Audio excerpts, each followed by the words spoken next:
Hi, I'm Jamie Norris, and this is my Neuromatch flash talk. The talk is titled Clustering and Forecasting of Interictal Epileptiform Discharges Using Machine Learning, and it's alongside my supervisors Carl Friston, Richard Roche, Gerald Curé, and Martin Tisdall. For a bit of context, epilepsy is drug resistant in around a third of cases, and for many of these people, surgery is a safe and effective option. For this work, I've used recordings from 2 pediatric patients that underwent pre-surgical evaluation at Great Ormond Street Hospital. And these recordings are with SEEG electrodes, so depth electrodes. The idea is that we want to try and learn more from the periods in between seizures, as these make up the majority of the time in recording, as well as being sort of less traumatic and less dangerous for the patient.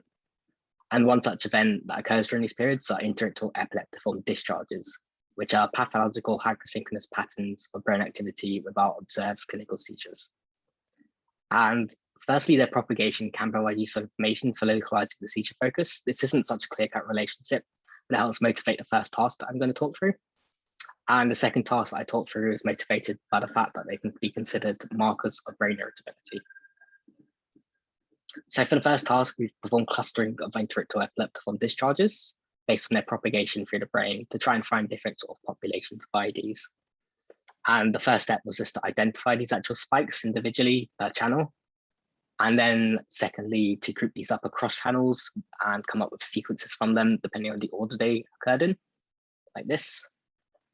Next, we produced a distance matrix for every pair of IED sequences, using the Levenshtein distance to try and sort of work out a distance that factors in the ordering of these IEDs sequences.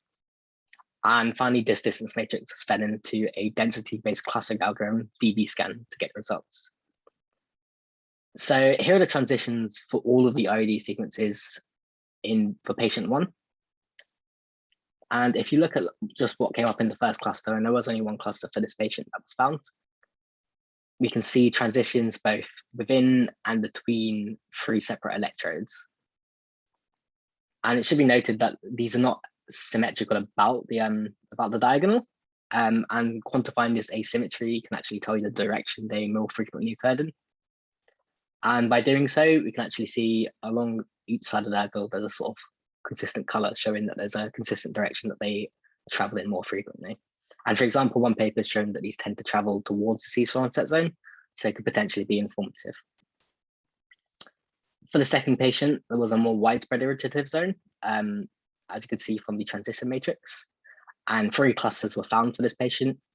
Here's the first one, which occurs over 2 electrodes generally. And again, we can quantify the degree of asymmetry to show a direction that they kind of generally move towards. So the second task that we covered was motivated by single pulse electrical stimulation, which is an investigational tool in epilepsy surgery. And this can be used to probe epileptogenicity and seizure networks, with the idea being that you can sort of probe a pair of electrodes and measure the responses at other locations. And these responses can differ between different brain states. So for example, during non-REM sleep, it's been found that the high gamma activity component of these M1 responses were higher, and that can potentially make them more informative. There are also some other response differences and some stochastic elements that potentially rely on the brain states. So the idea is that we want to be able to forecast IEDs using these as a proxy for the brain irritability to help guide SPES. So for example, when more IEDs are forecasted to occur, it might be a better time to perform SPES.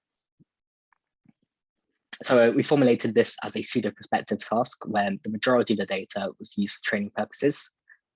An hour of data was then left out, which would theoretically be ignored in real time, where you would do the model training and then evaluation took place in the remaining hour of data, which is when in theory you'd apply SPES.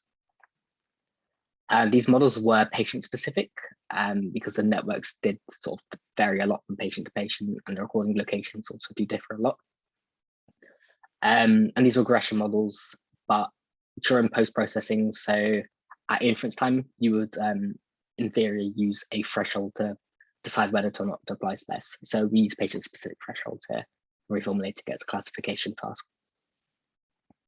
And the steps involved in training were to first segment the data into second long segments, then to apply pre-processing and feature extraction. And the features that we used were spectral power, phase amplitude coupling, as well as some summary statistics of the correlation matrix between the different channels and the number of previous IEDs that occurred, in this case in the previous minute. And then these were each labeled with the number of IEDs that occurred in the following second. Once this data set was created, supervised learning took place to produce the regression models, and gradient boosted decision trees were used for this, which are a form of decision tree ensemble. The results did differ between the two patients. So as you can see here, for patient one, the best sort of feature subset gave a ROC of around 0.8, whereas for patient two, it was around 0.6. And by doing some further testing, it could be seen that, so we'd previously seen, in fact, that there were sort of the IED counts did vary over time. So there were some cycles, and depending on which part of the cycle your test data ended up in, this seemed to have an effect on the actual score itself. So by instead training on one cycle, for example, and evaluating on a separate cycle for each of the two patients, a more similar score was found. So it was 0.75 versus 0.65 when we just did that instead. And of course, that doesn't make the task studio perspective, but it gives you an idea that there was a reliance on the actual test set itself, as the performance does change over time a fair bit.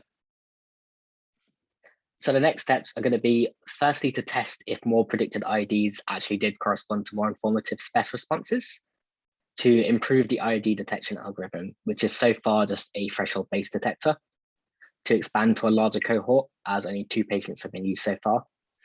And finally, to use dynamic causal modeling to link to the underlying biology. So to see what are the actual differences between the periods where there's expected to be less IEDs versus periods where there's expected to be more IEDs.